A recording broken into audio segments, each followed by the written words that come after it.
यदा यदा हि धर्मस्य ग्लानिर्भवति भारत अभ्युत्थानमधर्मस्य तदात्मानं सृजाम्यहम्। जब वो आएगा, और वो बस आने वाला है, ये भी बता दूं।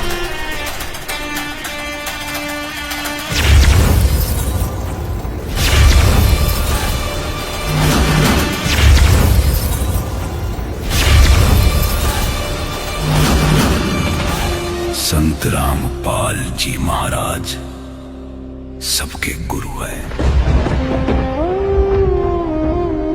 संत रामपाल जी ने जब ये सुना तो वे घबरा गए।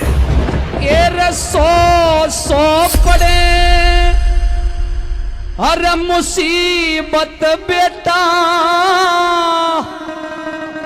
इस उम्र जवान में अरे भगत सिंह कद जी घबरा जा तेरा बंद मकान में। भगत सिंह कद जी घबरा जा तेरा बंद मकान में। संत रामपाल जी महाराज ने इस आध्यात्मिक क्रांति को सफल बनाने के लिए एक नारा दिया जो बच्चे बच्चे की जुबान पर था। लड़ना नहीं, डरना नहीं।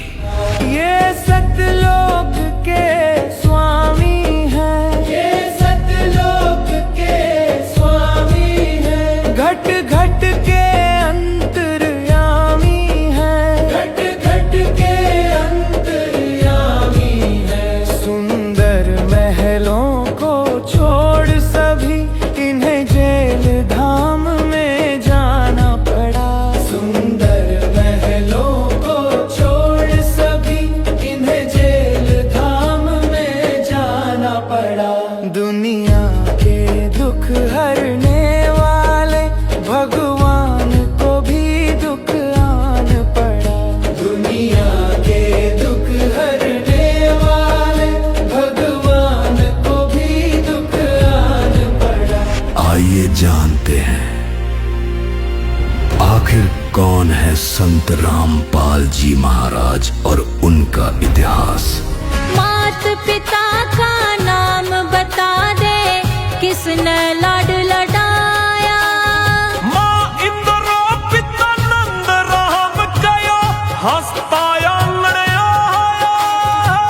बचपन कैसा पिया जी थी, कैसी उनकी काया।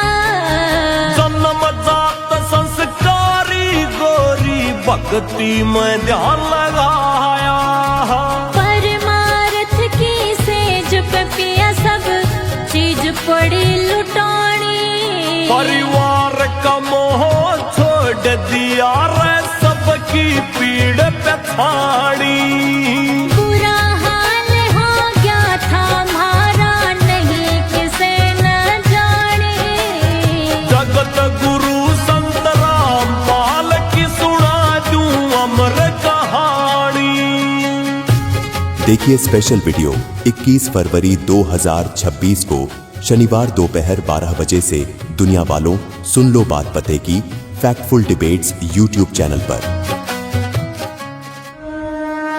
संत रामपाल जी महाराज एक ऐसे महान संत जिन्होंने अपनी सतभक्ति, तत्व ज्ञान, करुणा और सेवा के बल पर समाज में नई मिसाल कायम की है।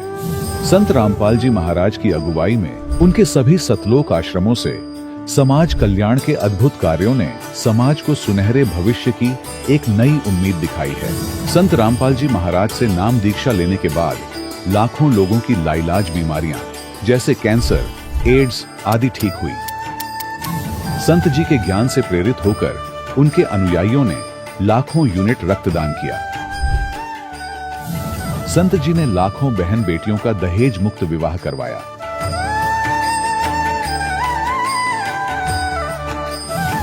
संत जी ने लाखों लोगों का नशा छुड़वाया, करोड़ों उजड़े परिवार बसे। संत जी के आश्रमों में समागम के दौरान निःशुल्क नेत्र चिकित्सा, दंत चिकित्सा प्रदान की जाती है। संत रामपाल जी महाराज द्वारा समय समय पर पर्यावरण संरक्षण के उद्देश्य से बड़े स्तर पर वृक्षारोपण किया जाता है।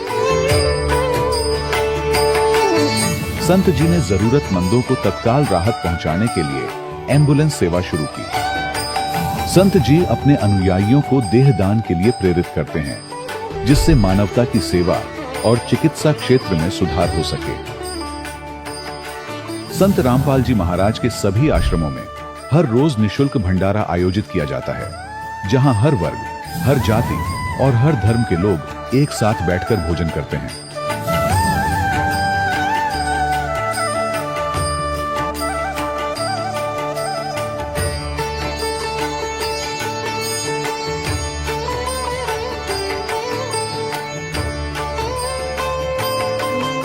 संत रामपाल जी महाराज की अन्नपूर्णा मुहिम ने गरीब और बेसहारा लोगों के जीवन में एक नई ऊर्जा और उम्मीद को जन्म दिया है।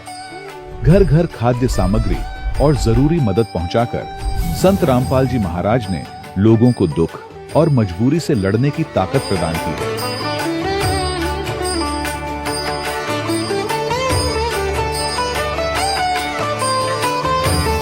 संत रामपाल जी महाराज द्वारा गरीब लोगों के लिए घर बनवाने का अद्भुत कार्य एक ऐसी मिसाल कायम कर रहा है जो सदियों सदियों संत जी की उदारता और दया भावना के तौर पर जाना जाएगा।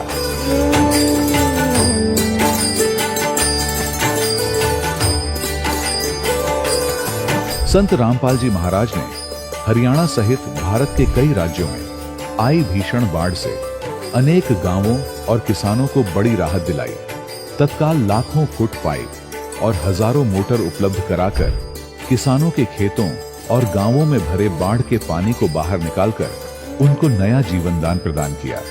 आज संत रामपाल जी महाराज को किसानों के मसीहा के तौर पर देखा जा रहा है। जगह जगह उनके लिए सम्मान समारोह आयोजित हो रहे हैं। संत रामपाल जी महाराज के आश्रम में हजारों बुजुर्गों को सम्मान और प्यार के साथ जीवन जीने का अवसर मिलता है। उनके खाने, रहने और स्वास्थ्य की पूरी जिम्मेदारी संत रामपाल जी महाराज उठाते हैं। अनाथ बच्चों के लिए संत रामपाल जी महाराज के सभी आश्रम किसी वरदान से कम नहीं। यहाँ उन्हें शिक्षा, संस्कार और भविष्य के लिए बेहतर अवसर प्रदान किए जाते हैं।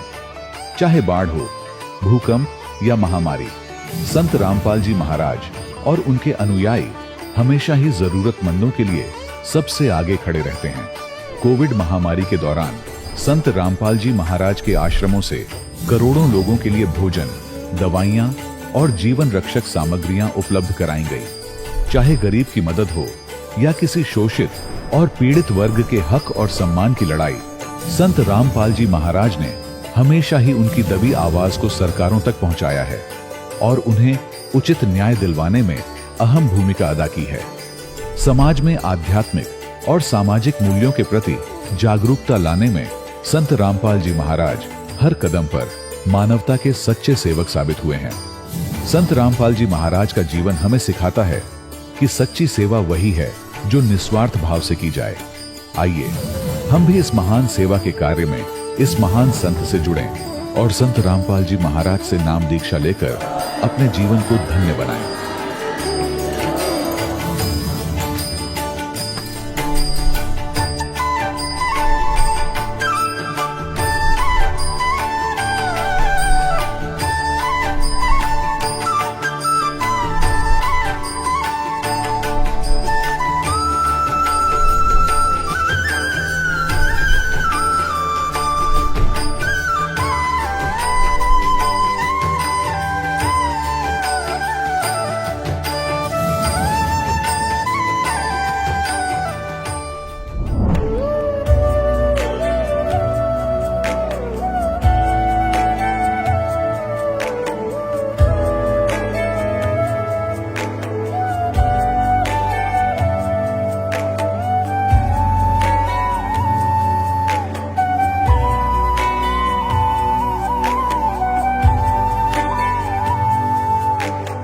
गीता अध्याय 15 के श्लोक 16-17 में 3 प्रभु बताए हैं। ये 3 प्रभु कौन हैं? किस प्रभु की शरण में जाने के पश्चात जन्म और मरण समाप्त हो सकता है? 3 प्रभुओं में सबसे उत्तम परमात्मा कौन है? कैसा है? उसका क्या नाम है? इन सभी गूढ़ रहस्यों को जानने के लिए अवश्य सुनिए जगत गुरु तत्वदर्शी संत रामपाल जी महाराज के अमृत वचन। सत साहिब दर्शकों, कल युगी दौर में हर प्राणी दुखी है, कोई मानसिक, कोई शारीरिक तो कोई आर्थिक रूप से। उन्हीं में से एक थी अहमदाबाद गुजरात की रहने वाली मानसी राजपूत जी। इनके परिवार में परंपरागत साधनाएं चल रही थीं। उन साधनाओं को करते हुए भी इन्हें कोई लाभ नहीं मिल रहा था। घर में पिताजी तंबाकू का सेवन करते थे, माँ दिल की मरीज थी, दादी को लकवा मार गया था। इसी वजह से मानसी जी शिक्षा ग्रहण नहीं कर पा रही थीं। वह घर में बहुत क्लेश होता था। एक वक्त ऐसा आया जब मानसी जी को पीलिया हो गया, पूरा शरीर पीला पड़ गया। इनके बचने तक की उम्मीद न रही। तब इन्हें मिली तत्वदर्शी संत रामपाल जी महाराज जी की शरण। आप भी आश्चर्यचकित रह जाएंगे कि उसी दिन इनका पीलिया ठीक हो गया। फिर ये अपने परिवार के लिए उदाहरण बन गई। उसके बाद अब ज्ञान समझकर इनके पूरे परिवार ने नाम दीक्षा ले ली है और सर्व लाभ प्राप्त किए हैं। इनकी माँ की दिल की समस्या ठीक हुई, पिताजी का नशा छूट गया और मानसी जी की पढ़ाई में भी बदलाव आया और वे अच्छे अंकों से परीक्षा पास कर पा रही हैं। सुनिए पूरी कहानी, कैसे मानसी जी ने दुखों से निजात पाई और इनके जीवन में खुशियों की बौछार आई। जी नमस्कार। नमस्कार। क्या नाम है जी आपका? मानसी राजपूत। कहाँ से आए हैं जी आप? अहमदाबाद गुजरात से। संत रामपाल जी महाराज जी से नाम दीक्षा आपने कब ली? संत रामपाल जी महाराज जी से मैंने 21 नवंबर 2016 को ली। आप गुजरात में रहते हैं, संत रामपाल जी महाराज से कैसे जुड़े? मेरे मामा ने मुझे ज्ञानगंगा पुस्तक दी थी और मेरी तबीयत खराब हो गई थी, सो दैट्स व्हाई मैंने संत रामपाल जी महाराज जी से नाम दीक्षा ली। सबसे पहले आप ही संत रामपाल जी महाराज से जुड़े थे या आपके परिवार में और भी कोई पहले जुड़ा हुआ था? नहीं, मेरे परिवार में कोई संत रामपाल जी महाराज जी से जुड़ा हुआ नहीं था। मैं और मेरी बहन सबसे पहले जुड़े थे संत रामपाल जी महाराज से। ये अपने आप में हैरान करने वाली बात है कि पूरे परिवार में आपने सबसे पहले नाम दीक्षा ली। क्या किसी ने विरोध नहीं किया? क्योंकि निश्चित ही आपके परिवार में कोई और साधना भी चल रही होंगी। हाँ, चल रही थी। मेरे पापा जो है वो हमारे घर में जो पहले से रीति रिवाज है, जैसे हमारे कुल देवी ब्रह्माणी जी को मानते थे तो उनकी पूजा साधना किया करते थे। और हमारे जनरल गुरु बनाते हैं ना वो जो घर पे, उनकी पूजा साधना किया करते थे और नाम दक्षिणा देते हैं ना वो भी दिया करते। तो उसमें हमारे लाखों पैसे वहाँ ही थे। लेकिन संत रामपाल जी महाराज उन पारंपरिक साधनाओं को करने से मना करते हैं जो शास्त्रों में मना की गई हैं। तो क्या आपके परिवार ने विरोध नहीं किया कि आप संत रामपाल जी महाराज जी से क्यों जुड़ गए हैं? हाँ, विरोध किया था, मेरे पापा ने किया था। मेरे पापा तो संत रामपाल जी महाराज को मतलब ढोंगी बाबा मान रहे थे और संत रामपाल जी महाराज जो भक्ति बताए वो शास्त्रों के अकॉर्डिंग बताते हैं भक्ति। जैसे विष्णु कृष्ण ये सब की जो भक्ति साधना है, उनका जो मूल रूप है ना, उसका वो श्रीमद् भागवत गीता में उसकी सभी डिटेल लिखी हुई है और संत रामपाल जी महाराज उसके अकॉर्डिंग भक्ति बताए। जो हमारे वेदों में जो भक्ति साधना लिखी हुई है उसके अकॉर्डिंग बताते हैं। तो फिर आपके पिताजी संत रामपाल जी महाराज जी को मानते नहीं थे, तो फिर आपने भक्ति स्टार्ट कैसे की? और आपके जो माता पिता हैं क्या वो समझ पाए संत रामपाल जी महाराज जो भक्ति विधि बता रहे हैं वो सही है? ये 1.5 महीने की प्रोसेस है। सबसे पहले मुझे पीलिया हो गया था अहमदाबाद में। हम कई सारे अस्पतालों में घूमे और फीस भी वहाँ बहुत थी और मेरी तबीयत तो बिगड़ती ही जा रही थी। फिर मेरे मामा ने नाम लिया हुआ है, जैसे मैंने आपको पहले बताया, तो हम वहाँ गए। मेरे मामा ने मुझे अस्पताल में ले गए। अस्पताल में मैं 3 दिन एडमिट रही और उस टाइम दिवाली चल रही थी तो धनतेरस थी। धनतेरस में हॉस्पिटल में छुट्टी दे देते तो मुझे भी छुट्टी दे दी धनतेरस के दिन। तो हम लोग तो घर आ गए। फिर थोड़ी तबीयत ठीक हो गई थी, लेकिन फिर उसके रात ही तबीयत बिगड़ती गई। मेरा पूरा शरीर एकदम येलो कलर का हो गया था। किसी को आशा भी नहीं थी कि मैं बचूंगी और फिर मेरी अकल ठिकाने आई, क्योंकि जब हम किसी जगह पर खड़े हो वहाँ पानी का बहाव आएगा तो दूर होगा पानी का बहाव, तो हम ऐसा सोचेंगे कि भाई पानी अभी थोड़ा दूर आ रहा है, अभी जब नज़दीक में आएगा ना तब हम वहाँ से खिसक जाएंगे। तो मेरी मेंटालिटी भी वैसी ही थी, तो मैंने भी सोचा पानी आने तो फिर मैं जाऊँगी। मतलब ऐसे ही मेरी तबीयत ही बहुत ख़राब होने लगी और तब मेरी अकल ठिकाने आई कि मुझे बचाने वाले सिर्फ संत रामपाल जी महाराज ही है। और फिर मेरे पापा तो मान नहीं रहे थे, भाई कुछ नहीं, मानसी को वापस घर ले जाओ, और ऐसा कह दिया। फिर मेरे मामा ने भी कह दिया भाई हाँ भाई ले जाओ आप मानसी को घर, इसका कुछ नहीं होने वाला, ये मर जाएगी जो अगर संत रामपाल जी महाराज जी से इसने नाम दीक्षा ना ली तो। फिर मेरी मम्मी को तो डर लगने लगा, तो मेरी मम्मी ने कुछ मेरे पापा से पूछा नहीं कि भाई ये नाम ले रही है। और उसी दिन जैसे ही मेरी मम्मी ने मेरे मामा को फ़ोन किया कि हाँ भाई मानसी को नाम दीक्षा दिला दो, उसी दिन मैंने जो बिस्तर पर सोई थी उस बिस्तर को हटाकर मैं झाड़ू लगाने लगी। जब भी ये ऑर्डर आया मेरे मम्मी को कि मुझे संत रामपाल जी महाराज से नाम दीक्षा दिला दो, तब से मेरी तबीयत अच्छी है। मैंने संत रामपाल जी महाराज जी से नाम दीक्षा ली, मुझे सेटिस्फेक्शन हुआ कि हाँ भाई परमात्मा है, उन्होंने मेरी जान बचाई। तो फिर आपके माता पिता जो पहले विरोध कर रहे थे संत रामपाल जी महाराज को कैसे समझा उन्होंने, कैसे उनकी समझ में आया? मैंने संत रामपाल जी महाराज जी से नाम दीक्षा ली। मैं अपने घर अहमदाबाद में गई। मेरे पापा जो भक्ति साधना किया करते उनको मेरी मम्मी ने बोल दिया भाई आप जो देवी देवताओं की भक्ति कर रहे हो उनको अब नहीं करना है, क्योंकि मानसी अब संत रामपाल जी महाराज जी की शरण में है और संत रामपाल जी महाराज शास्त्रों के अनुसार भक्ति बताते हैं, इसीलिए मेरे पापा भी मान गई। लेकिन आपके पिताजी तो संत रामपाल जी महाराज जी को एक ढोंगी मानते थे, तो फिर उनको कैसे विश्वास हुआ कि आप जो भक्ति साधना कर रहे हैं वो सही है? हाँ, वो मानते ही थे ढोंगी, लेकिन मेरे मामा ने और मेरी मम्मी ने मेरे पापा को समझाया कि भाई आप सत्संग सुनो, तो मेरे पापा ने सत्संग सुनना स्टार्ट किया। फिर ज्ञान गंगा संत रामपाल जी महाराज द्वारा लिखी गई जो ज्ञान गंगा पुस्तक है उनको उन्होंने पढ़ा और फिर उनको ज्ञान हुआ कि हाँ भाई संत रामपाल जी महाराज जो भक्ति बता रहे वो सही है, मनुष्य जीवन बहुत ही दुर्लभ है। अच्छा, ये बताइए कि संत रामपाल जी महाराज से नाम दीक्षा लेने के बाद आपने अपनी लाइफ में, अपने परिवार में क्या क्या बदलाव देखे? मेरे घर में तो कलेश बहुत ही रहता था, तो वो कलेश अब नहीं रहा है, शांति है घर में। और मेरे मम्मी पापा जब हमने नाम दीक्षा नहीं ली थी तब हमारे तीनों भाई बहनों को 7 बजे के बाद, रात को 7 बजे के बाद हमें घर से नहीं निकलने देते। मेरे पापा संत रामपाल जी महाराज जी के शरण में आए और उनको अब विश्वास होने लगा कि हमारे जो बच्चे हैं वो अब समृद्ध की शरण में है, वो समृद्ध के नियम में रहते, ऐसा कोई काम नहीं करेंगे कि उनके दिल को चोट लगेगी। जैसे कि हमारे समाज में भी बहुत कुरीतियाँ चल रही है, लड़की लड़कियों में सब समाज बिगड़ चुका है। लेकिन अब मेरे पापा को ऐसा विश्वास हो गया और है भी ऐसा कि हम लोग ऐसा वैसा कोई कार्य नहीं करेंगे, सीधी लाइन पर चलेंगे, परमार्थ के लाइन पर चलेंगे। अब तो आप अपने पिताजी के बारे में क्या कहना चाहेंगे? क्या आपके पिताजी पहले कोई नशा वगैरह करते थे? हाँ जी, मेरे पापा तंबाकू का सेवन किया करते थे ये सब। और तंबाकू का सेवन तो वो जैसे खाना खा लिया ना तो सीधे वो दुकान पर चले जाते थे। खाने मतलब 1-1 मिनट पर वो तो सेवन करना ही है, बिल्कुल छोड़ ही नहीं सकते। और ये मेरे पापा खुद भी नहीं मान रहे कि हाँ मैंने नशा छोड़ दिया तंबाकू सेवन का, वो खुद भी नहीं मान रहे थे। हाँ, पर संत रामपाल जी महाराज की शरण में तब उन्होंने तंबाकू सेवन करना छोड़ दिया। अब कैसी लगती है आपको अपनी लाइफ? पहले की लाइफ में और अब की लाइफ में क्या बदलाव नजर आता है? और कौन सी लाइफ आपको सुकून प्रदान करती थी, ये वाली लाइफ या पहले वाली लाइफ?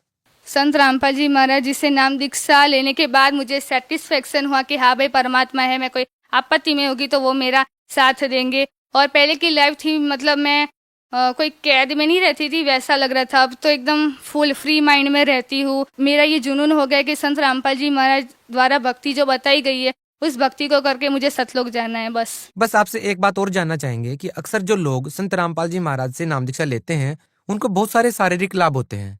संत रामपाल जी महाराज से नाम दीक्षा लेने के बाद आपको क्या लाभ हुए?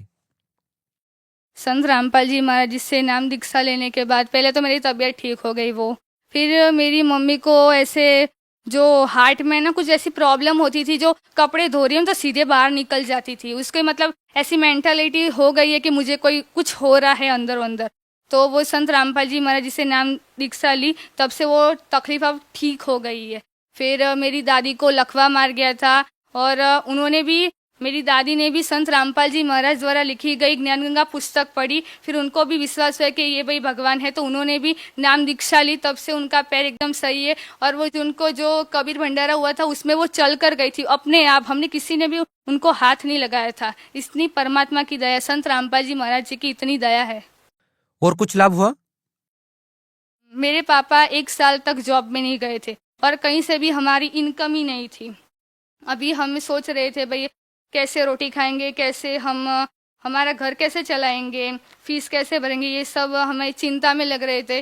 फिर मैंने कहा भाई हम संत रामपाल जी महाराज जी के शरण में हैं, हमें ऐसे किसी से हाथ फैलाने के दिन नहीं आएंगे कभी भी। आप संत रामपाल जी महाराज द्वारा जो भक्ति दी गई है उसको अच्छी तरह से करो और मर्यादा में रहो, मर्यादा सबसे पहले है। तो हमने ऐसे ही किया पूरे साल, और पूरा साल कैसे निकल गया हमें पता भी नहीं चला। ना जाने परमात्मा ने कहाँ से सभी चीज़ों का एडजस्टमेंट किया, हमें पता भी नहीं चला। और सभी जो हमें पड़ोसन में, उससे तो हमारी आर्थिक स्थिति उस साल बढ़िया थी, जबकि हमारी कोई इनकम ही नहीं थी उस टाइम। संत रामपाल जी महाराज से नाम दीक्षा लेने के बाद और क्या क्या लाभ मिले आप? मैं जब छोटी थी तब मेरे मन में एक विचार आया था, भाई ये सब किसने बनाया है, ये सब दुनिया कैसी है, ये सब रीति रिवाज ये सब क्यों है, क्यों मेरी ज़िंदगी में ये सब क्यों है, बाकी सब लोगों की ज़िंदगी में ये सब क्यों है, किसने ये सब बनाया। एक मेंटालिटी थी मेरे मन में, ये क्वेश्चन मेरे मन में घूमता रहता था। संत रामपाल जी महाराज का मैंने ज्ञान जब समझा, तब मुझे समझ में आया कि इस सृष्टि की रचना किसने की है, मुझे किसने बनाया, मेरे भाई बहनों को किसने बनाया, ये सब मुझे पता चला। मैं पढ़ाई में बहुत ही वीक थी, कभी मेरे अच्छे मार्क्स नहीं आते थे कभी भी। और 11th में तो मैं संत रामपाल जी महाराज जी की शरण में आ चुकी थी, लेकिन अब पढ़ाई पर इतना मूड नहीं था और भक्ति में मूड था, तो कोई क्लास में मुझसे बात नहीं करता था पहले, क्योंकि मैं इस भक्ति करती थी, इसलिए कोई मुझे बुलाता नहीं था, सब अपने अपने काम में लगे रहते थे ये सब। और मुझे तब बहुत बुरा लगता था कि ये लोग मुझसे बात भी नहीं कर रहे हैं ये सब वगैरह।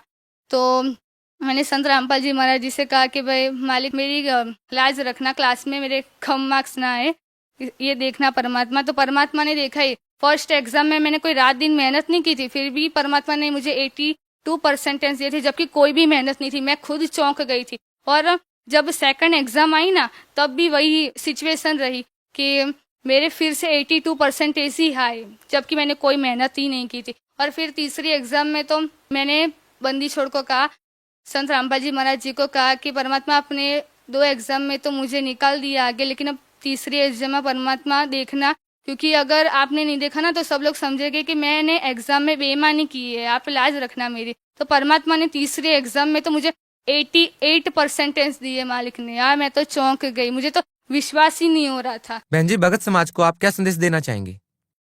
मैं भगत समाज को संदेश देना चाहती हूँ कि संत रामपाल जी महाराज ने नशा मुक्त भारत अभियान का बेड़ा उठाया है, दहेज मुक्त भारत का भी बेड़ा उठाया है। इससे जो मेरे पापा है, तो मुझे भी पता है कि उनकी मेंटालिटी पहले ऐसे थी कि भाई 2 बेटियां है, कैसे ब्याह करेंगे इनका, कैसे मतलब दहेज कहाँ से लाएंगे ये सब, और उतनी तो हमारी इनकम भी नहीं थी। तो मेरे पापा की यह टेंशन तो दूर हो गई, और मेरे पापा जो तंबाकू सेवन करते थे वो भी अब नहीं करते, और इससे मुझे बहुत सेटिस्फेक्शन मिल रहा है, और इसके लिए मैं संत रामपाल जी महाराज की बहुत आभारी हूँ। और इसके अलावा मैं भगत समाज को प्रार्थना करना चाहती हूँ कि ये मनुष्य जीवन है, बहुत ही दुर्लभ है। अगर आप किसी मुश्किल में होगे तो आपके भाई बहन मम्मी पापा कोई नहीं आएंगे। अगर आप किसी भी परिस्थिति में कोई काम कर रहे हो और कोई भूकंप सुनामी आएगी तो आपको कोई नहीं बचेगा, सब अपनी जान बचाएंगे। तो तब आपको संत रामपाल जी महाराज मतलब परमात्मा आपको बचाने आएंगे। आप परमात्मा की कदर करना सीखो। और ये सब जो भी अभी समाज में सब फिल्में देख रहे हैं उससे सब प्रेरित हो रहे हैं सभी चीज़ों के लिए, तो ये भी बंद कर दीजिए। फिल्में अच्छी चीज़ों के लिए है, बुरी चीज़ों के लिए नहीं है। तो मैं भगत समाज को ये कहना चाहती हूँ कि संत रामपाल जी महाराज द्वारा लिखी गई पुस्तकों को पढ़ो, उनका सत्संग सुनो और फिर संत रामपाल जी महाराज जी से नाम दीक्षा लेकर अपना कल्याण कराओ। धन्यवाद। सच्चाई। दर्शकों, अभी आपने सुने संत रामपाल जी महाराज से दीक्षा प्राप्त करके सुखी हुए भक्त के अनुभव। अब देखिए जगत गुरु तत्वदर्शी संत रामपाल जी महाराज के मंगल प्रवचन। उन्होंने निज नामों के ऊपर कभी सोचा भी नहीं, देखा देखी जो गुरु ने दे दिया आगे वो देने लगे। ये साधना गलत थी। और माला घाले हुए हैं मुक्ता, 4 माला पैर करने सोचा हो गए पार। सट दल उआ बाई बकदा, उआ बाई बक क्या करते, इनको कोई ज्ञान नहीं था। श्री कृष्ण को सर्वेश्वर महेश्वर ब्रह्मा विष्णु महेश अजरो अमर है, इनके कोई माता पिता नहीं, इसको उआ बाई कहते। अटबट बकवास करते थे। माला घाल हुए हैं मुक्ता, ये सट दल उआ बाई बकदा। बैरागी बैराग न जाने, बिन सतगुर नहीं चोट निशाने। ये बैरागी बन गए, घर छोड़ कर चले गए। कहते हैं बैरागी बैराग ना जाने और बिन सतगुर नहीं चोट निशाने। बिना सतगुर के ये ठीक ठिकाना नहीं मिल सकता, आपको सही ज्ञान वो नहीं प्राप्त हो सकता। 12 बाट बिटम बिलोरी, सट दर्शन में भक्ति ठगोरी। इन सभी जितने भी अन्य पंथ बने हुए हैं इनमें सब ठगी की भक्ति है, यथार्थ भक्ति नहीं है, भ्रम भक्ति है। सन्यासी 10 नाम कहावे, और शिव शिव करे नसन से जावे, निर्वाणी नी कच्छ निसारा, भूल गए वो ब्रह्म द्वारा। सन्यासी 10 नामी सन्यासी कहते हैं शिव जी के भक्ति और शिव शिव करेंगे और संसार उनका समाप्त नहीं है, और कहते हैं निर्वाणी नी कच्छ निसारा, भूल गए वो ब्रह्म द्वारा। उनको परमात्मा ब्रह्म तक का भी ज्ञान कोई ना, ब्रह्मा विष्णु महेश तक भूले बैठे हैं। गीता अध्याय नंबर 7 के श्लोक 12 से लेकर 15 में यही कहा है कि तीनों गुण रजगुण ब्रह्मा, सद्गुण विष्णु, तमगुण शिव जी की जो भक्ति करते हैं, ये इन्हीं तक इनकी सीमित बुद्धि है कि मेरी भक्ति भी ना करते गीता ज्ञानदाता ब्रह्म कहता है। और जिनका ज्ञान इन तीनों गुणों रजगुण ब्रह्मा, सद्गुण विष्णु, तमगुण शिव जी से मिलने वाले इस क्षणिक लाभ पर स्थिर हो गया है, दृढ़ हो गया है, किसी की सुनते नहीं, वो राक्षस स्वभाव को धारण किए हुए मनुष्यों में नीच दूषित कर्म करने वाले मूर्ख मुझे भी नहीं बचते अर्जुन। तो यहां वही कह रहे हैं, सन्यासी 10 नाम कहावे, शिव शिव करे नसन से जावे, निर्वाणी नी कच्छ निसारा, ये भूल गए हैं ब्रह्म द्वारा। ये ब्रह्म तक की साधना ना करते। सुन सन्यासी कुल कर्मनासी, भग में प्योंदी भूले धोंदी, चल सिद्धर की भक्ति न कीजे, आगे जवाब कहो क्या दीजे। भरम कर्म भैरव को पूजे, सत शब्द साहेब ना सूझे। ये कोई भैरव को राग रहा है, किसी को पूज रहा है, कोई कुछ पूज रहा है। सत्य शब्द वो सच्चा नाम परमात्मा का किसी को नहीं सूझा, पता नहीं चला। माला मुक्ति कक्कड़ हुक्टी बाना, गौड़ी भांग भसोड़ी, ये भी बैदा है। बैदा माने व्यर्थ। जंगम जैनी फोकट फैनी, नाम न चीन्या गुरु गुणहीना, नगन निराशा तन को त्रासा, पशु प्राणी समान समानी।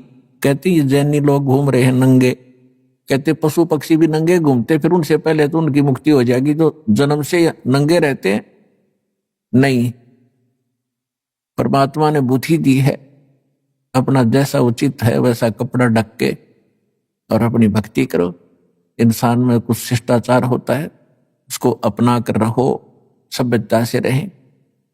अब क्या बताते हैं, वेद पुराणी कथा कहानी, पढ़ पढ़ भूले अर्थ न खुले।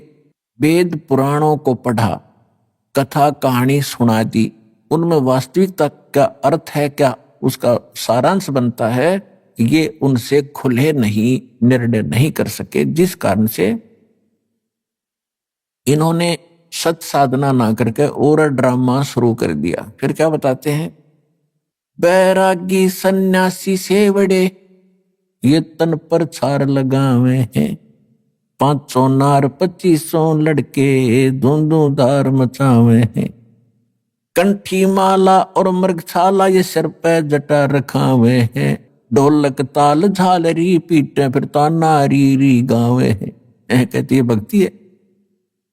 बैरागी सन्यासी सेवड़े एक राख लपेट के घूम रहे हैं, और फिर अंदर उनका कितना ज्यों का त्यों क्रोध और सभी बीमारी ज्यों की त्यों जमा है। जैसे सन्यास ले लिया, घर छोड़ दिया, बैरागी हो गए। किस लिए हो गए कि एक पत्नी को त्याग दिया, घर त्याग दिया कि ये मेरी भक्ति में बाधक है और मैं जंगल में बैठकर भक्ति करूंगा। परमात्मा कहते एक नारी त्याग दीनी, ये 5 नारी गैल वे, पाया ना द्वारा मुक्ति का सुखदेव करी वो सैल वे। एक औरत को त्याग कर आप जंगल में बैठ गए। परमात्मा कहते आपके अंदर ये 5 नारी और हैं जो भक्ति बाधक है, काम क्रोध मोह लोभ अहंकार। इन 5 को त्याग से घर में रह ले। फिर घर वाली नारी इतनी बाधक नहीं है जितनी ये तेरी बीमारी बाधक है जो आपके अंदर जमा है। एक नारी त्याग दीनी, 5 नारी गैल वे, पाया न द्वारा मुक्ति का सुखदेव करी वो सैल वे।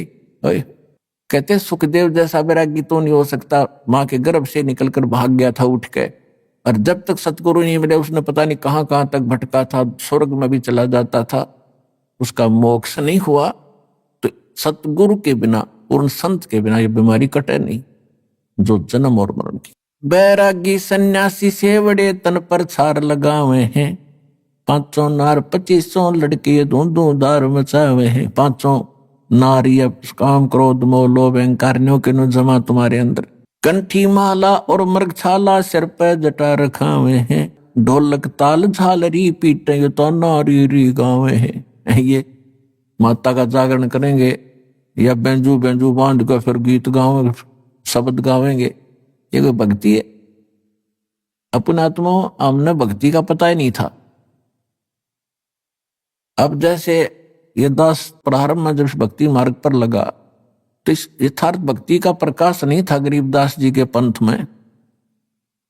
वाणी शब्द वो बहुत गाया करते थे और जहां भी सत्संग का आयोजन होता था तो वहां 5-4 अच्छे चुने हुए गायक लाए जाते थे जिनकी आवाज सुरीली हो। तो फिर पहले एक शुरू होता था, फिर कहते थे ना भाई तू सुना, आपकी आवाज कुछ बहुत बढ़िया है। फिर उसको लगाते, अरे भले आदमियों, ये अब अकल काम अब करे जो भगवान ने दया बख्शी। अब जैसे किसी ने किसी को जाकर बता दिया कि भाई तेरे घर में चोरी होगी, अब जब सामने वाले ने भांग नहीं पी रखी होगी, शराब नहीं पी रखी होगी, तो एकदम चिंतित होगा और तुरंत या तो घर की तरफ चल लेगा और जाके उसको देखेगा वह कितना नुकसान हो गया। और जय उसने शराब पी रखी होगी तो वो क्या कहेगा कि अभी फिर बता क्या कहा। और दूसरा उससे कैसा शराबी है वो ने क्या बताऊं क्या कहा, आपके चोरी हो गई। हाँ कहा, यो बहुत बढ़िया बोला भाई, इसकी आवाज बड़ी सुरीली है, आपके चोरी हो गई। और फिर वो भी कहता आपके चोरी हो गई। तो वो दोनों शराबी हैं।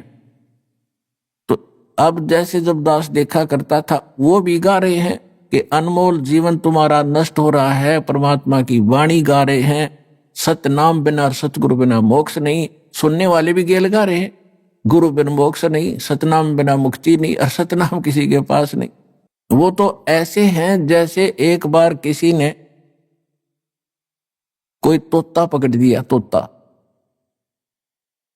और उस तोते को बेचने जा रहा था पिंजरे में लेकर।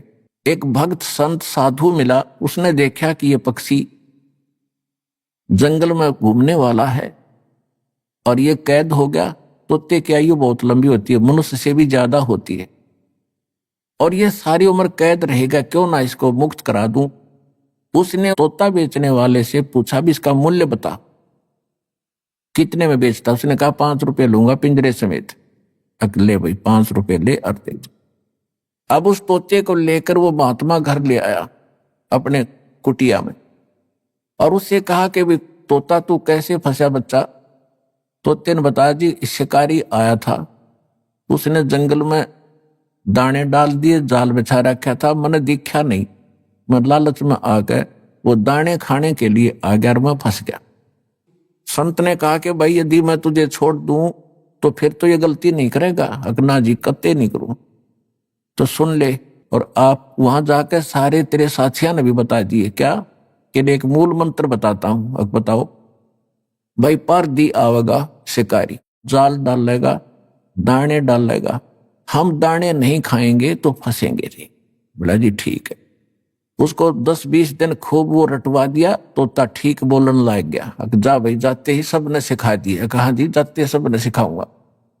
अब तोता छोड़ दिया और साथी रिश्तेदार इकट्ठे हुए भी कैसे बचा कि एक साधु संत ने दया कर दी भाई मेरे पे, और एक मुझे अजब फार्मूला दे दिया, आगे आपा फिर मार खावांगे नहीं। एक ऐसी मूल मंत्र बताया, तुम भी सुन लो।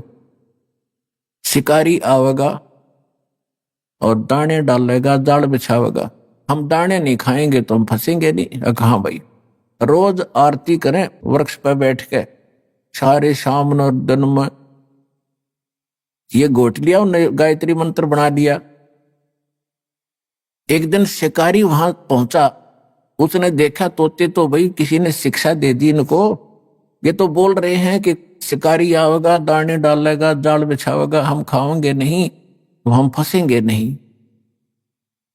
उसने सोचा यहाँ कोई फायदा नहीं मेरा आने का, चल दूसरे साइड में जाता हूँ। फिर भी सोचा चल इतनी दूर आया हूँ, कोई एकादा ना समझ फंस भी सकता है, इतना रोटी राटी खाऊं, इतना जाल बिछा के देख लेता।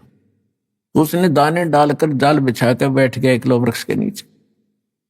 इतने में जब वो देखा उन तोतों ने अच्छे पड़े हैं मोटे मोटे दाने खाने के,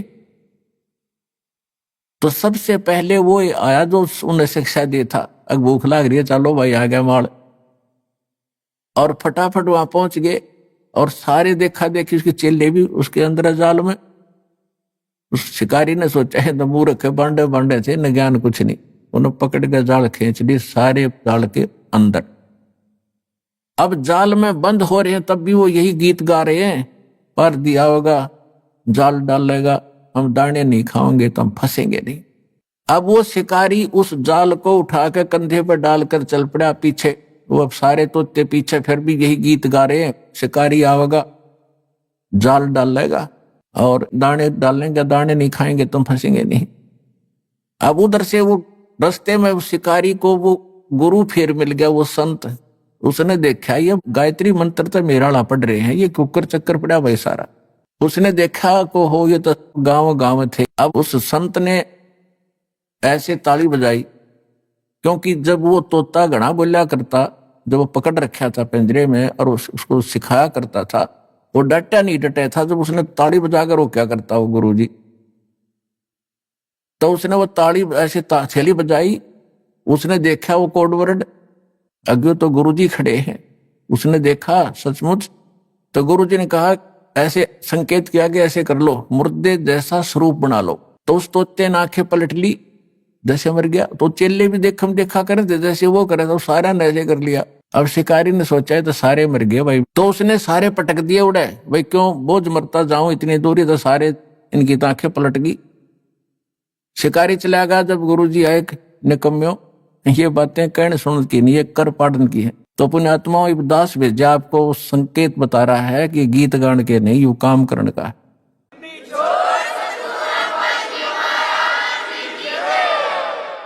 बैरागी सन्यासी से बड़े तन पर छार लगावे हैं, 500 नार 2500 लड़के ये धुंधुं धार मचावे हैं। कंठी माला और मृगछाला सिर पे जटा रखा हुए हैं, और ढोलक ताल झालरी पीटो तो नारी री गावे हैं। तन के योगी मन के भोगी गुल्लर पेट पड़ा हुए हैं, कुछ भी रज का मरम न जाना ये भद्र भेख बना हुए हैं।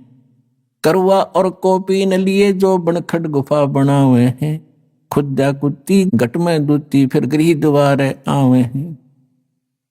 अब क्या बताते हैं कि घर त्याग कर जंगल में जाकर बैठ गए। देखो परमात्मा के लिए हम भटक रहे हैं, हम रह नहीं सकते। जब तक मालिक नहीं मिलेगा हमारी ये प्यास बुझ नहीं सकती, क्योंकि हम ऐसे सुख स्थान को छोड़कर इस कंगाल लोक में आ गए। यहाँ कोई वस्तु पूरी नहीं है, तो उसके लिए हम युगों से भटक रहे हैं। लेकिन साधना ठीक ना मिलने से हमारे वो बलिदान भी व्यर्थ गए। घर छोड़ना कोई छोटी बात नहीं है, बच्चों को त्यागना, लेकिन परमात्मा के लिए और प्रेरणा पाकर किसी संत साधु से घर भी त्याग दिया। अब जंगल में जाकर बैठ गया। अब बैठ तो गया, लेकिन भूख लगेगी। एक दिन रोक लेगा भूख ने, 2 दिन रोक लेगा, फिर कहाँ आना पड़ेगा, गृहस्थी के द्वार पर आना पड़ेगा, और रोटी उससे भिक्षा लेकर फिर जंगल में जाएगा, वहां खावेगा। फिर सर्दी लगेगी, कुटिया बनावेगा वर्षा से बचने के लिए, क्योंकि वैसे भक्ति हो नहीं सकती। कभी ओले गिर जाए और कभी धूप सतावे, कभी वर्षा में भीग जा, तो उसके लिए झूपड़ी भी डालनी पड़ी। रोटी खाने के लिए कोई थोड़े बहुत पात्र भी इकट्ठे करने पड़े, कोई गिलास कटोरा थाली। तो परमात्मा कहते हैं कि डेरे डंडे खुश रहो ये खुसरे लेने मोक्ष, दरु प्रहलाद पार हो गए फिर गृहस्थी में क्या दोष। केले की कोपीन है जो फूल पान फल खाही, नर का मुख नहीं देखते जो बस्ती न कट ना जाही। वो जंगल के रोज हैं जो मनुष्यों बिद के जाही, निस्तिन फरो उजाड़ मैनो परमात्मा पावे नाही। कहते वो तो जंगल के रोज है नील गाय, आदमियां देख को भाग जा जंगल में, अकम बस्ती के निकट नहीं जाते, फूल पत्ते खाकर गुजारा करते हैं और तन पर केवल केले की कोपी यानी केले के पत्ते को गुप्तांग पर रखते हैं। इतने बैरागी हैं। परमात्मा कहते हैं यदि सच्चा नाम, सतनाम और सार नाम कंप्लीट कोर्स नहीं मिला तो कितना आडंबर कर ले, मोक्ष नहीं। और मोक्ष के लिए परमात्मा ने उदाहरण दिया कि स्वयं एक झोपड़ी बनाकर रहे, एक गृहस्थ आचार निर्वाह करके दिखाया कि परमात्मा ऐसे मिलेगा। अपना समय पर जो मालिक देता उसमें विश्वास करो, भक्ति करो और अपने जहां सुविधाजनक है उसमें रहो एज इट इज।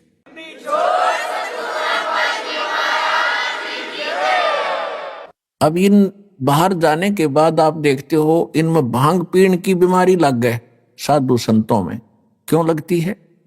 क्योंकि घर त्याग कर चले गए भगवान के लिए प्रेरणा पा करके। अब जो गुरुजी हैं उनको मालूम है कि वो नया नया आया है, महीने 2 महीने में इसको घर की याद सतावेगी, इसलिए उसको आदि कर देते हैं सुल्फा पैण की, भांग पैण का, कि यू यहाँ पड़ा रहेगा तेरे पास ना, तू भाग ना जा। और भांग पी के भक्ति होया करके दे, बकवादों के काम है ये। अनु साधु संत तेन पिया करें, जहर पी लो ना साधु संत, अगर ये भांगे पीण से काम चल रहे थे, बकवास करें।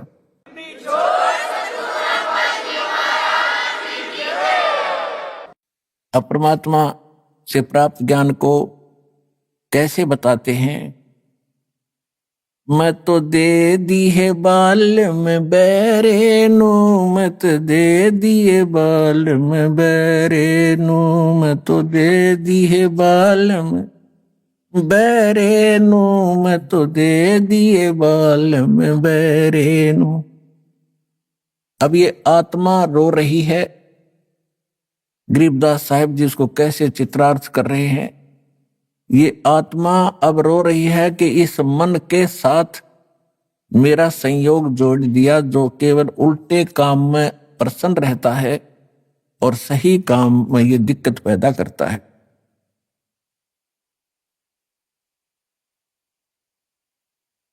अब जैसे आप फिल्म देखते थे, पहले अब तक नहीं देखते, फिल्म देखते थे तो 3-3 घंटे तक बैठे रहने आंख पाड़े, और पहले VCR लॉक और 3-3 फिल्म 9-9 घंटे सारी रात देखे जाते। नो ऑब्जेक्शन, क्यों? मन तो बकवाद चाव है कि ये कर्म फोड़ ले किसी तरह अपना टाइम पास करके मनुष्य जीवन का और निकल जाए कि इसमें तो फिर देखो इसने गधा कुत्ता बना के छोड़ देगा। तो यहां आत्मा कहती है कि ये मन यू चाव है भक्ति करे तो नकली करे। आप देखते हो दास भी देखा करता था, जाता भी था, कि जहां हम जाते थे, सालासर जाते थे या कहीं और देखा करते थे, तो भगत श्रद्धालु पेट पलनियां चलकर जाते थे। अब कावड़ लेने जाते हैं, पैरों में छाले गिर जाते हैं, कितने कठिन प्रयत्न करते परमात्मा के लिए। अब साधना ठीक ना होने से तू तो पाप इकट्ठे करे सारे। और अब इसको सत भक्ति जब मिलती है तो एक मंत्र की माला करण में इसका मन कट्टा है, मन का न सोचा फिर देखूंगा, और वो डले डोण में कती ना नो क्या फिर जाऊंगा। तो उल्टे काम इस पर कितने करवा लो, अच्छे काम में यो उल्टा चले। सत साधना जब इसको मिलती है तो आनाकानी करता है। अब पहले आपको जो ज्ञान प्राप्त था, कोई सोमवार का व्रत रखता था और उसको कोई कह दे कि शुक्रवार का बहुत बढ़िया व्रत हो, वो भी साथ कर लेता शुरू। और अब कोई ये कहे कि ये सब बकवाद छोड़ दो, देखो ये प्रमाण गीता वेद पुराणों में और परमात्मा के बताए ज्ञान में, और ये साधना कर रहे। नो, ये थोड़ा वाक रहे, तुरंत नाट जाएगा, दूसरी बात सुनता नहीं। तो क्या कहते हैं? मैं तो दे दी है बाल में बैरे नू, मैं तो दे दिए बाल में बैरे नू। आत्मा कह रही है कि मैं तो इस मन के साथ जोड़ दी, और मन काल है, काल का एजेंट है, और आत्मा परमात्मा का अंश है।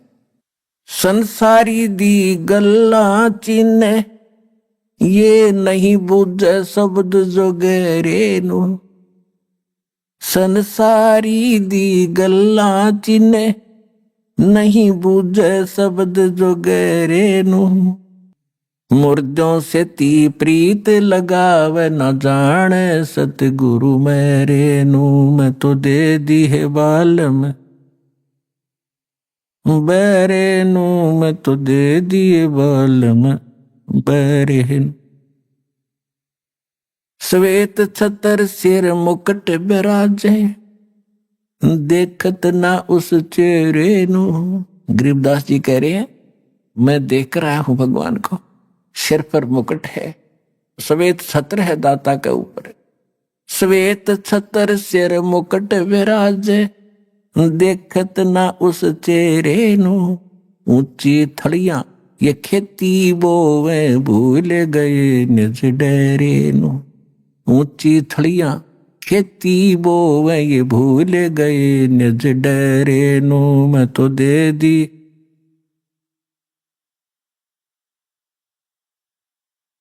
मैं तो दे दी है बालम बैरे नु, मैं तो दे दिए बालम बैरे नु।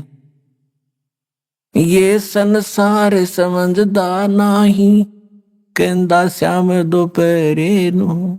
ये संसार समझदा नाही, कहंदा श्याम दोपहरे नु। गरीब दास ये वक्त जात है, रोवोगे इस पैरे नु। गरीब दास ये वक्त जात है, रोवोगे इस पैरे नु, मैं तो दे दी मैं तो दे दी है बालम बैरे नु, मैं तो दे दी है बालम बैरे। एक भगत बता रहा था, जैसे ये कहते हैं ना, संसारी दी गल्ला चिन्ह ना बुझे शब्द जो गहरे नु, यानी गूढ़ ज्ञान को सुनना भी पसंद नहीं कर रहा। और आम आदमी कोई कह दे उसने मान ले, और कोई कह दे चल सालासर चलेंगे, एक चल भाई कद चलना है। और कोई कह दे वैष्णो देवी चलेगा, कहाँ 4 चलेंगे, वहां टिंडे लेने जाओगा बता। कोई विचार नहीं करते। और जब ज्ञान बताते हैं कि ये नहीं देखो ये प्रमाण है, ये 10-6 प्रमाण देता एक पॉइंट को क्लियर करने के लिए, और इतना देखकर भी जो नहीं मानते, मन के प्रेशर के अंदर है। इसीलिए परमात्मा हमें बताना चाहते हैं कि मैं तो दे दी बालम बैरे नु।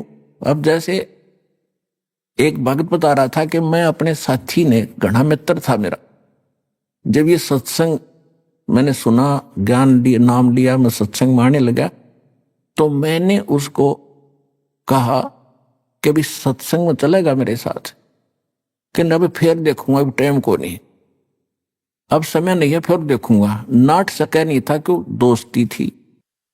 तो इतने में मैं थोड़ा सा आगे चला, चलो भाई फिर बताएंगे इसको। थोड़ी सी दूरी पर कोई अन्य को कह रहा था कि उस गांव में रागनी कंपटीशन होगा। वो मेरा मित्र उनके पास जाकर खड़ा हो गया, अरे कौन से गांव में, कहाँ है बताइए। रात ने वहां धक्के खाने चलाएगा, और 3 दिन में आया वो रागनी कंपटीशन सुनने के लिए। वह तो फट दे स्वीकार कर ली। मैंने बताया उसके लिए समय नहीं था। एक भगत था, और उसने फिर अपने मित्र को समझाना, ये प्रत्येक की कर्तव्य बनता है कि मैं अपने मित्र को, तो मेरी बात को सुन सकता, उसको समझाऊं। तो उसके पास जाके कहने लगा कि भाई सत्संग में चलो, ज्ञान समझाया काफी। तो वो कहने लगा भाई मेरे पास टाइम नहीं, फिर देखूंगा। चलो फिर कुछ दिन के बाद वो फिर गया। जब सत्संग नेक्स्ट समय आया, सत्संग का निकट सी, तो उसने कहा भी चलोगे सत्संग में। उसने कहा भी मुझे फुर्सत नहीं, फिर देखूंगा। फुर्सत माने समय नहीं, देसी भाषा में फुर्सत कहे। उसने 2-4 बार कहा, क्योंकि फर्ज बनता है प्रत्येक व्यक्ति का, जब ज्ञान समझ में आ जा रह कर समझावे। तो बार बार कहता रहा भी तू घना पीछे मत पड़े, मुझे अभी फुर्सत नहीं है, थोड़ा सा बच्चे सियाने हो जा और फिर मैं तेरे साथ चला करूं। अब कुछ दिनों के बाद उसकी हार्ट अटैक से मृत्यु होगी। मित्र था, उस शोक में गया। उसका जो अर्थी लेकर अंतिम संस्कार करने के लिए जा रहे थे। लोग बोल रहे थे राम नाम सत्य है, सत्य बोले गत है, और वो कह रहा था आज भाई ने फुर्सत है। और कह रहे थे राम नाम सत्य है, वो कह रहा था आज भाई ने फुर्सत है। तो दूसरे उसके और व्यक्ति कह रहे थे तू ठीक बोल, के सोचेंगे ये करके, अगर मैं ठीक का बोलू हूं। तो पुण्यात्माओं, तो यहां क्या बता रहे हैं कि संसारी दी गल्ला चिन्ह नहीं बूझे शब्द जो गहरे नो, ये मुर्दों से ती प्रीत लगावे न जाने सतगुरु मेरे। अब मुर्दों से ती प्रीत कैसे लगावे? एक बाबा था, गांव में रहता था, मर गया, उसकी समाधि बना दी, सारा गांव माथा टेके हुआ, वो खाक देगा। अब जैसे कोई वैद्य है, कोई डॉक्टर था और अच्छा जानकार वैद्य था, नाड़ी पकड़ के रोग बता देता था, दवाई जानता था, दे दिया, ठीक हो गया। और अब वो मर गया, मरने के बाद उसकी समाधि बना दी, मूर्ति भी बना लो उसकी, और फिर वहां उससे माथा टेकने जा और दवाई लेने जा, वो खाक दवाई देगा। ऐसा ही वैद्य खोजना पड़ेगा जैसा वो था। और वो वैद्य आज सतलोक आश्रम में है, इस पृथ्वी पर नहीं है।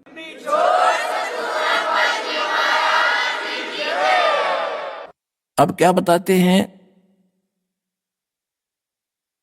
श्वेत छतर सिर मुकुट विराज, देखत ना उस चेहरे नु। श्वेत छतर सिर मुकुट विराज, देखत ना उस चेहरे नु। ये ऊंची थड़ियां खेती बोवे, भूल गए नज डेरे। अभी आपने सुने संत रामपाल जी महाराज के मंगल प्रवचन। आइए अब सुनते हैं संत रामपाल जी महाराज से नाम दीक्षा लेकर सतभक्ति करके अद्भुत लाभ प्राप्त करने वाले अनुयायी के विचार। मौजूदा समय में भारत में अनेकों धर्म गुरु हैं, परंतु इस भीड़ में यह चयन करना कि सच्चा सद्गुरु कौन है, यह कठिन है। लाखों धर्म गुरुओं की भीड़ में एक सच्चे संत की तलाश में निकले थे भंवरलाल जी। सच्चे संत की खोज करते करते ये इतना थक चुके थे कि इनका तो मानो जैसे गुरुओं पे से विश्वास उठ ही गया हो। इसी दौरान इन्हें एक ऐसी पुस्तक मिल जाती है जो इनके आध्यात्मिक सफर को इनकी मंजिल तक पहुंचाने में कारगर साबित होती है। आखिर उस पुस्तक में कौन से ऐसे भेद थे जिनको जानकर भंवरलाल जी लाखों की भीड़ में सच्चे सद्गुरु को पहचान पाए? आइए अब जानते हैं भंवरलाल जी के जीवन परिवर्तन की कहानी इन्हीं की जुबानी। नमस्कार सर। सच साहब। क्या नाम है सर आपका? मेरा नाम भंवरलाल दास है। क्या काम करते हैं सर? मैं विद्युत विभाग के अंदर मीटर रिपेयर एंड टेस्टर हूँ सर। सर, संत रामपाल जी महाराज से नाम उपदेश लेने से पहले आप क्या भक्ति साधना करते थे? मैं सबसे पहले रामदेव जी बाबा की भक्ति करता था, और वैसे देवी देवताओं को और को भी वैसे साथ में मानता रहता था, और व्रत वगैरह भी करता रहता था। सर, जो भक्ति साधना आप करते थे उससे आपको क्या लाभ प्राप्त हुए? उससे सर जी मेरे कोई लाभ प्राप्त नहीं हुआ, मैं तो सिर्फ करता रहता था। उसका यहाँ रामपाल जी महाराज के आने के बाद में यहाँ पता चला मेरे को कि वास्तविक में भक्ति क्या चीज़ होती है। उससे पहले मेरे को कोई पता नहीं चला, और दुखी दुखी आते रहते थे सर जी। दुख तो ये आता रहता था कि जैसे मेरी पत्नी है वो बीमार रहती थी, और वो भी इस तरह से कि हमेशा दवाई लेते रहते थे, और फिर भी वो ठीक नहीं होती थी। इसलिए दुख का तो कोई बहुत ज़्यादा ही आते रहते थे, कोई पता नहीं। बीमारी थायराइड थी एक तो, और थायराइड के अंदर भी वो सुन टाइप रहने लग जाती थी, और उसके सोयल आ जाती थी। और काफ़ी इलाज कराया बीकानेर से भी, और रतनगढ़ में तो काफ़ी डॉक्टरों से इलाज कराया। फिर बीकानेर भी उन्होंने कहा बीकानेर दिखा लो, तो बीकानेर भी गए, वहाँ भी पीबीएम में, वहाँ भी कोई इलाज नहीं हुआ। और वही उसी तरह से दवाई लेते रहते थे, कभी कम हो जाता था, कभी ज़्यादा हो जाता, इस तरह से चलती रहती थी। सर, आप संत रामपाल जी महाराज की शरण में कैसे आए? संत रामपाल जी महाराज की शरण में इस तरह से आया कि मैं एक बार सरदार सिर गया हुआ था। वहाँ कोई, अभी तो भक्त बोलते हैं, लेकिन कोई किताब बेच रहा था 10-10 रुपये में। तो मुझे किताब अच्छी लगी, मोटी दिख के, और उसका पन्ना सही था। मैंने देखा किताब तो अच्छी है, 10 रुपये में क्या आता है, तो मैंने वो किताब खरीद ली। फिर उन्होंने पढ़ना स्टार्ट किया, थोड़ा सा पढ़ा, फिर ब्रह्मा विष्णु महेश का नाम आया। तो मैंने सोचा कि सभी ऐसे ही करते हैं, जैसे कोई भी संत है वगैरह है वो ऐसे ही करते रहते हैं कि भाई ब्रह्मा जी बड़े हैं तो ब्रह्मा जी के जैसे कोई दिखाते हैं तो ब्रह्मा जी बड़ा बता देते हैं, विष्णु जी को तो विष्णु जी को बड़ा बताते हैं।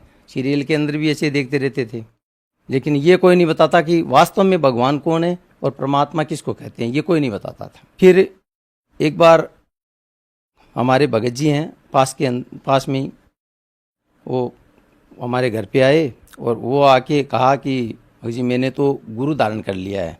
तब मैंने कहा भाई मैं तो गुरुओं पे विश्वास करता नहीं, क्योंकि सभी गुरु मैंने देखे हैं तो वे ऐसे ही होते हैं कि नाम दे देते हैं, कोई शंकर भगवान का दे देते हैं, कोई किसी का दे देते हैं, कोई किसी का दे देते हैं, लेकिन मैं गुरुओं पे विश्वास नहीं करता।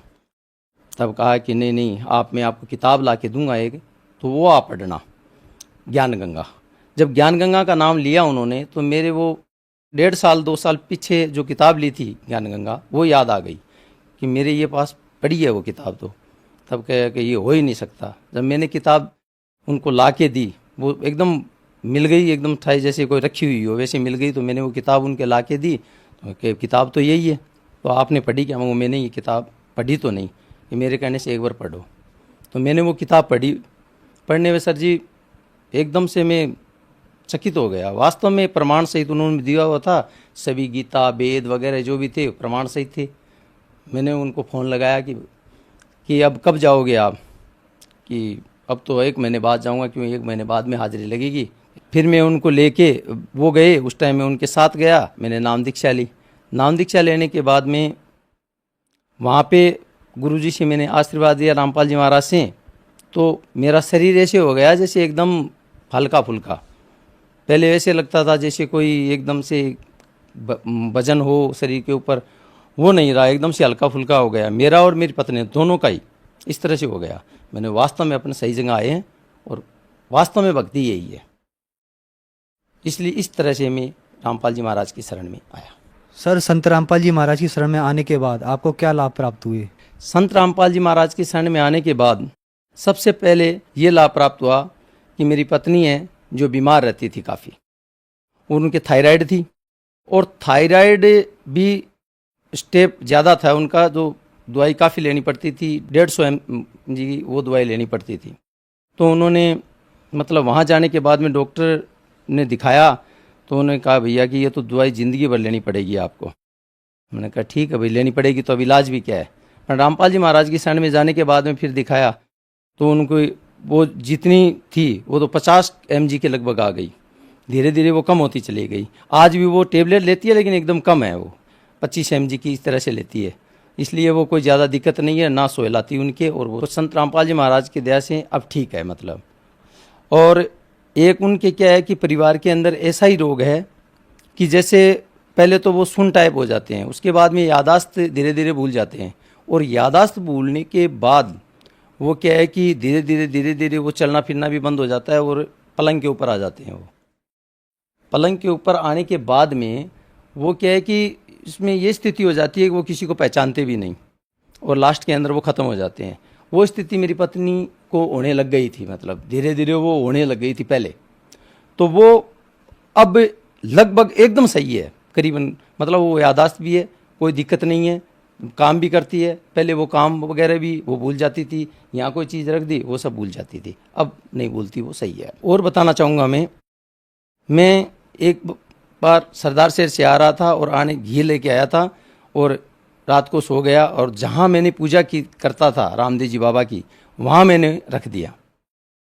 रखने के बाद में सुबह 4 बजे मैंने सो के और वापस 4 बजे उठता हूँ मैं, उठने के बाद में वापस हुआ तो मेरे को एक ऐसा मतलब ऊपर चढ़ता है जैसे कोई बच्चा ऊपर चढ़ता है वैसे चढ़ा, और मेरे को एकदम दबा लिया, मतलब वजन जैसे वजन एकदम से डाल दिया हो।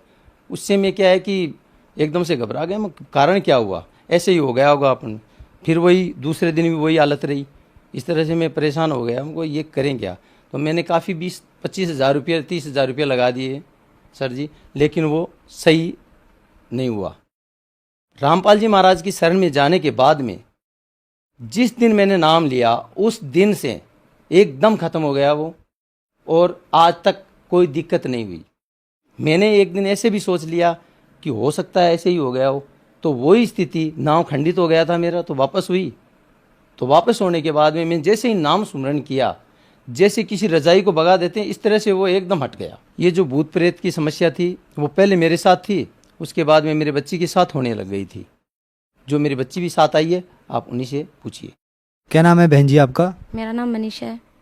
जैसा कि आपके पापा ने बताया आपको भूत प्रेत की समस्या थी, आप उसके बारे में क्या कहना चाहेंगी? सर जी, वो क्या हुआ कि मेरे पापा जैसे ना संत रामपाल जी महाराज का नाम लिया ना, तो इनको तो दबाना उन्होंने भूत प्रेत ने बंद कर दिया, लेकिन उसी दिन से मेरे को ना दबाना भूत प्रेत ने स्टार्ट कर दिया था। तो मैं इतनी तंग आ गई थी, तो 1 महीने तक मैं बहुत मतलब मेरे को नींद भी नहीं आती थी। मैं पूरी रात मतलब सोती, जैसे ही सोती मेरे को दबा लेते थे। तो मेरे पापा ने, मेरी मम्मी है ना, स्टार्टिंग में तो मेरी मम्मी ने मेरे को ज्योतराम जी इनसे दिखवाया मेरे को, है ना। किसी ने बोला कि पीछे प्रेत है, पीछे ये है, इसका खून चूसते हैं, लेकिन बाद में धीरे धीरे मतलब ये बढ़ता ही गया मेरे साथ। फिर बाद में पापा ने है ना संत रामपाल जी महाराज से नाम दीक्षा ली, तो इनका दबना बंद हो गया। लेकिन जैसे ही मैंने नाम दीक्षा ली ना, तो उसी दिन से भगत जी मेरा दबना ये सब बंद हो गया। अपना शरीर पूरा ऐसे हल्का फुल्का लगने लगा, और उस दिन के बाद अगर मैं उनकी बात भी करूँ ना, तो मेरे कोई फर्क नहीं पड़ता, और मेरे को उसके बाद में कोई भूत प्रेत की कोई शिकायत नहीं है, और सब अच्छा है मेरे साथ। और एक चमत्कार मेरे साथ सर जी ये भी हुआ कि मैं ITI में मैं जब स्टडी करती थी, तो मेरे सर ने बोला था कि तू फेल हो जाएगी, मेरी क्लास में रहेगी तब भी पास होगी। लेकिन मैंने क्लास भी चेंज की, और संत रामपाल जी महाराज का मैंने नाम दीक्षा ले रखी, तो मेरे को पूरा विश्वास था इन पे। तो मैंने जैसे ही मतलब पेपर दिया, तो मैंने 19 क्वेश्चन किए थे ओनली। तो मैंने पेपर दे के बाहर आई, तो मैंने सोचा कि मैंने सही किए हैं। फिर मैंने सर से पूछा मैं कि सर कितने क्वेश्चन से मतलब मैं पास हो सकती हूँ? तो सर ने बोला कि 20 तो आपको एकदम एक्यूरेट सही करने हैं, और उसके बाद ऊपर करो तो वो आपके सही होने चाहिए, नहीं तो माइनस मार्किंग में कट जाएगी। और उस टाइम सर जी मेरे मतलब 1/3 माइनस मार्किंग और 1 क्वेश्चन 3 नंबर का था। तो मैंने सर को पेपर दिखाया, तो सर ने बोला कि ये इतने कि कौन कौन से कैसे कैसे किए। तो 19 में से मेरे 5 तो सर ने गलत बता दिए। अब मेरे को ये हुआ कि मैं क्या करूँ, क्योंकि ये तो गलत बता रहे हैं, और मैंने क्वेश्चन 19 किए और 20 में मैं पास हो रही हूँ। तो उसके बाद में सर जी मैंने ये सोच लिया था कि मुझे नहीं पता, संत रामपाल महाराज से मैंने अरदास लगाई। तो मैंने उसी दिन ये बात छोड़ दी थी कि मेरे को कुछ नहीं सोचना, मैं पास आऊँ फेल आऊँ वो देखा जाएगा। तो मैंने संत रामपाल जी महाराज पे विश्वास किया, और आज मैं पास हूँ, और मेरे 30 क्वेश्चन सही हैं, जबकि मैंने 19 क्वेश्चन ही किए थे, लेकिन आज मेरे 30 क्वेश्चन पूरे सही हैं। लेकिन मैंने मार्कशीट 15 दिन पहले लेके आई हूँ, उसमें मेरे 30 क्वेश्चन सही हैं, और मेरे 90 नंबर आए हैं। तो ये चमत्कार मेरे साथ बहुत बड़ा हुआ। सर, जैसा कि आपने बताया कि आपने संत रामपाल जी महाराज से नाम उपदेश लिया, तो आपको बहुत लाभ प्राप्त हुए। सर, जो दर्शक आपको देख रहे हैं उनको आप क्या संदेश देना चाहते हैं? मैं तो यही कहूँगा कि ये जो भक्ति है वो शास्त्र अनुसार है, और यही भक्ति सही है, और बाकी चाहे कितना ही भक्ति कर लो कुछ नहीं होना है। इसलिए रामपाल जी महाराज की शरण में आए और अपना कल्याण करवाएं। सर, अगर कोई संत रामपाल जी महाराज से नाम उपदेश लेना चाहता है, तो वह संत रामपाल जी महाराज से नाम उपदेश कैसे ले सकता है? संत रामपाल जी महाराज से नाम उपदेश लेने के लिए टीवी के ऊपर सत्संग आती है, सत्संग के नीचे एक पट्टी आती है, उस पट्टी के ऊपर नंबर आते हैं, और उन नंबरों के ऊपर आप टेलीफोन कीजिए। वहाँ से आपको नज़दीक का नामदान स्थल है, वहाँ का केंद्र का नाम बताया जाएगा, और वहाँ आप जाके और नाम दीक्षा ले सकते हैं। धन्यवाद सर। सत साहिब।